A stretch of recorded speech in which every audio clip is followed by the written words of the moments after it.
So, abansa ka mo yung kotse nyo, di ba? Opo. 5 speed. Ito. 6 speed. Practice muna tayo dito.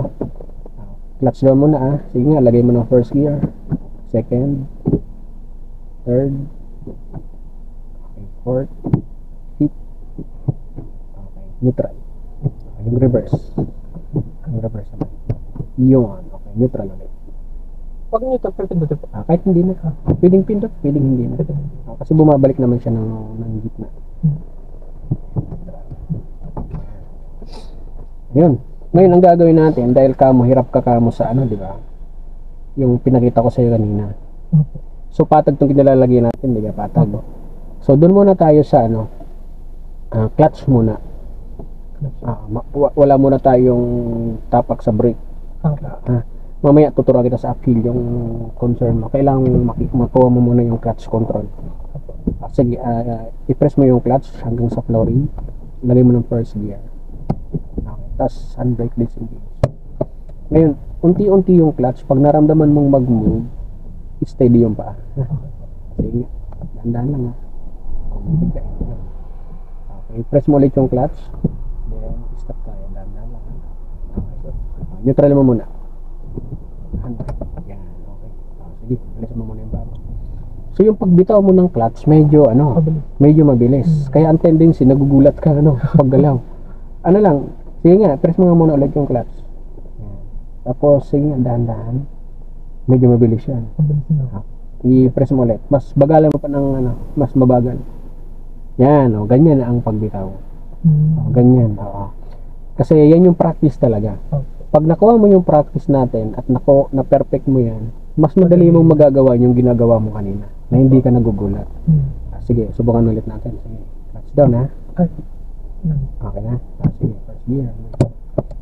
Alis muna ng paa mo sa brake. Patag naman to. Dahan-dahan lang. Antayin mong gumalaw. Ayun, di ba? Smooth. Steady mo mga 3 to 5 seconds lang yan. Pag medyo maayos na yung galaw, alisin mo na yung paa mo sa clutch. Ayun. Titigil ulit tayo clutch down ulit. Gentle lang sa brake huwag bibiglayin. Okay, neutral and handbrake. Good. Less. So yun yung ipapractice natin kasi doon ka mahina medyo mahina ako. Papadala po ako sa sa balik ng So ganito yan, since may sasakyan kayo, yung ginagawa mo kasi na drive lang, di ba nagdadrive ka diretso doon? Hindi yun practice. Ang tawag doon, para kayo nagro-road trip. Ang practice na tinatawag, yung paulit-ulit mong gagawin kung saan ka mahina. Kaya pag nag-practice sa inyo, di ba hirap ka doon sa mga paahon. Siguro sa isang araw, doon mo muna i-focus lahat. Puro paahon, balik. Yun ang tinatawag na practice. Pero kung nagdadrive ka lang, siguro nakakarating ka na ng 4 di ba? So para ka nagro-road trip ka na noon. Kaya itong ituturo ko sa iyo, gawin mo 'to sa sasakyan nyo. Siguro sabihin na natin kahit half day lang, ganoon lagi ang gagawin mo. Para maano mo siya, kumbaga ma-master mo siya. Yun talaga ang practice, no? Ngayon, ipagpalagay naman natin na nandun tayo sa uphill. Okay, so dapat naka-brake, di ba? Sige, clutch and brake ka ngayon. Ayan. Clutch and brake. Tapos ilagay mo ng first gear. Okay. So halimbawa lang nasa uphill. Handbrake din, disengage. Hindi pa naman tayo dire-dire. Ngayon, ito ay naka-brake ka. Habang unti-unti mong nire-release yung clutch, mararamdaman mo manginginig yung kotse, di ba? Ayan. I-steady mo yung clutch mo, then alis ng brake. Pero wala mo ng gas. Sige, subukan natin unti-unti lang. Mararamdaman mo mag-shake yan. Kunti pa. Yan, steady mo dyan, alis ng brake. Yung clutch wag muna. Yan, hold lang muna. Yan, okay, clutch down, then stop ulit tayo. Okay, neutral and handbrake. Yun. Okay, rest mo yung paa mo. Yan. So ganyan ang gawin mo practice, no? Tigil, tas clutch ulit, abante, tigil, handbrake, neutral. Para masanay ka din dito. Kasi sa traffic, ganun ang ginagawa.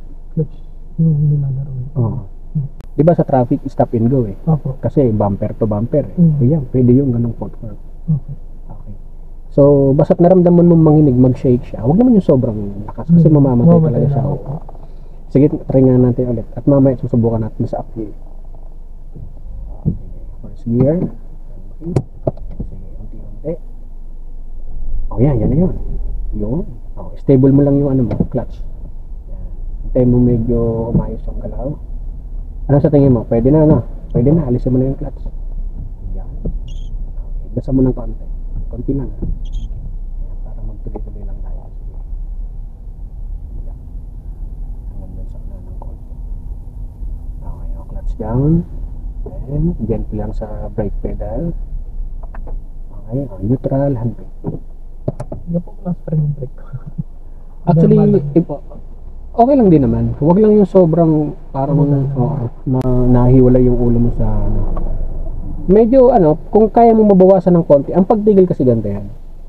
Ang pagtigil, hindi yan, kumbaga hindi yan pinipilit. Opo. Paglapat ng paa mo sa brake, dapat yung mararamdaman mo na, pag naramdaman mo medyo bumagal, steady mo na yung paa mo. Oo nga. Kapag parang purpose ko pa kaya nalakas yun. Kaya nalakas yan, once na lumapat ng konti, nagkakaroon pa ng pangalawang pagtapak. So kumbaga, di ba ito yung pedal, ano? Paglapat ng konti, ayan, hayaan mo pa siyang medyo mag-roll on ng konti. Tapos hinto na yun, unti-unti. Kaya ang pagtitigil, binibigyan niya ng ano, ng preparation. Hindi pwede na, diba, yung bahay mo, no? Tapos doon ka tatapak ng preno. Ay talagang pipilitin mo yun. Dito pa lang, naka-ready na. Naka-ready na yung paa mo sa brake. Kapindot na ng konti para pagdating doon, sakto, makatigil ko na. So, sabi mo naman nakakapag-change ka ng 4, di ba? Ayan. Sige, ang gagawin natin, move forward tayo. Tapos, diretso lang tayo. May tulay doon sa unahan ng konti. Doon tayo pagkatapos pababa natin. Marunong ka na mag-change ng gear 2? Opo. Kailan ka nag-change ng 2? Pag mga, pero kung dito po yung malapit na mag-20. At galing ka ng first year, di ba? Opo. So, mas maganda 20 or above 20. Above 20. Huwag mo lang paabutin ng mga 40 or 30. Opo. Kasi masyado ng hard na naramdaman na yan. Ganun lang din. Tapos, di ba, nakita mo pwede na mag-change ng gear na. Opo. Anong ginagawa mo sa mga paa po? Ano yung mga Hindi tanggal po sa gas. tapos full clutch, then palit. Tapos dandahan. Yan. Pero minsan po yung napapapindot ako sa gas, tigil natunog yung sasakyan. Ugong talaga yon. Kaya ang gagawin mo, ang pinakang footwork dyan, pag alis sa gas, yan, kung hindi nakatapak sa brake, kumbaga Lalayo. yan, nakaganon siya, nakaangat. Kaya yung sakong mo na iwan sa flooring dapat. Opo. Para ang footwork laging gano'n. Sa clutch ko, abot po sa Ang saklat naman, magandang practice diyan ganito. Yung sakong mo dapat pag i-release mo nakasama yung sakong. Kala ko kasi po dapat doon din. Ganun din, para hindi Mahirap po. mahirap at mga mangangalay yung paa mo. Opo. Okay, so ang gagawin mo diyan para makontrol mo siya. Yan, dito yung tip talaga yung pang control mo sa clutch. Para yung tuhod na ganun. Okay. Sige. Forward tayo. Okay, handbrake, disengage. So, tingin ka sa side mirror.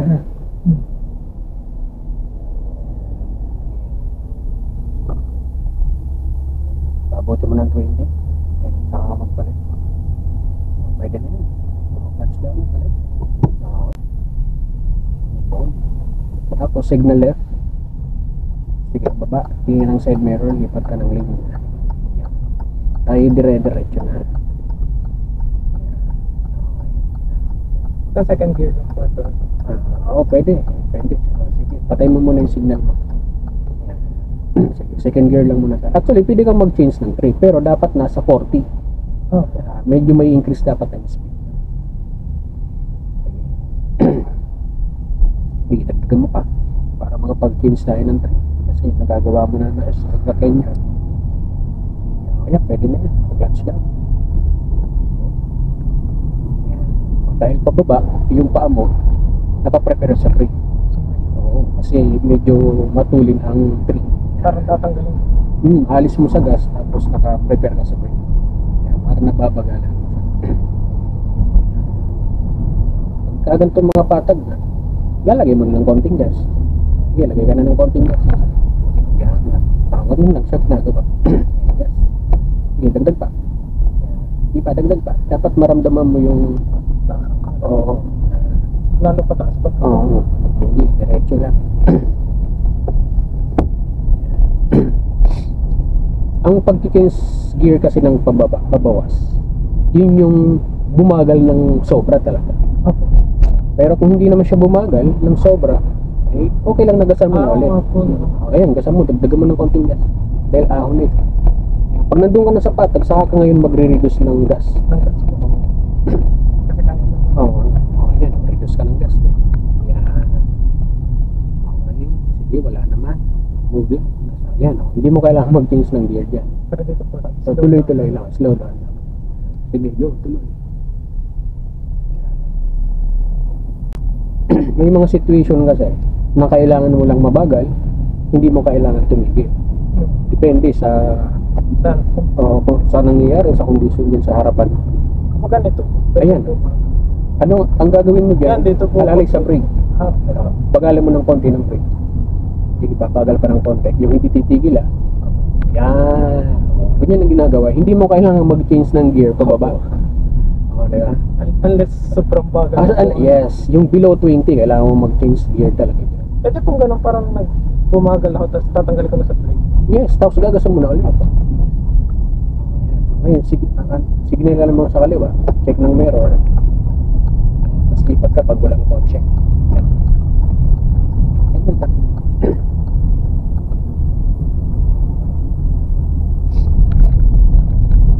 Diretso lang.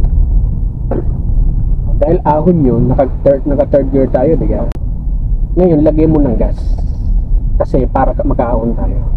Kasi pag hindi mo nilagay ng gas, mabibitin, naka-third gear tayo. Sige, dito pa lang, lagay mo na ng gas. Sige. Yan, sige pa, dagdag pa. Yan, okay. Lipat ka sa kanan. Diretso. Sige, dagdag pa. Kasi medyo matarik. Yung, pag nang nasa patag, saka mo re-reduce yung gas mo. Okay, reduce ng gas kasi intersection niya. Wala, may proceed. Okay. So, may pinulipot na po po sa... itong tulay na ito. So, pagdating dyan, tatabi tayo Sige, signal ka na sa kanan. Check ng mirror, sulyap lang. Break ng konti. Pag medyo patigil na siya, saka ka mag-clutch. Clutch, dahan sa brake. Okay.